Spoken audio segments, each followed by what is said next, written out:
Hi everyone, in this video I will show you that how you can fix EA Sports FC25 game crashing on your PC. I will show you guys the different and very effective solution that will fix your problem definitely. So first right click on your taskbar and you will see the task manager, open it.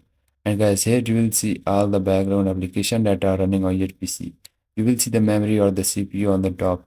So if these are above the 90%, then this means this is the danger symbol, so you just need to close the background application that you are seeing on the top.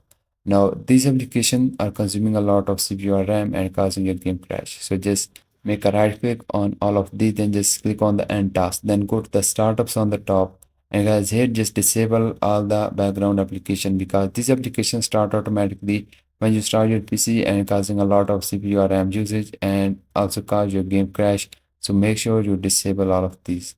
Now the next important setting is the privacy settings. So go to the Windows side, type here the privacy settings and open it. Now here on the left hand side, just scroll down, you will see the background app, just click on that.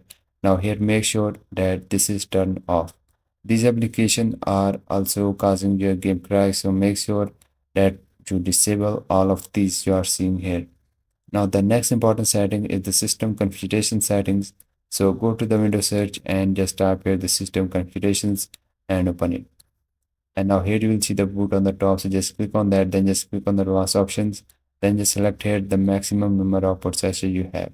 Guys, if you have the 4 8 16 or the any value, then just select it, then go to the services on the top, and guys here just check this box of the hide all master services, then just disable all of these because these are also the useless services. As you can see, I already disabled these.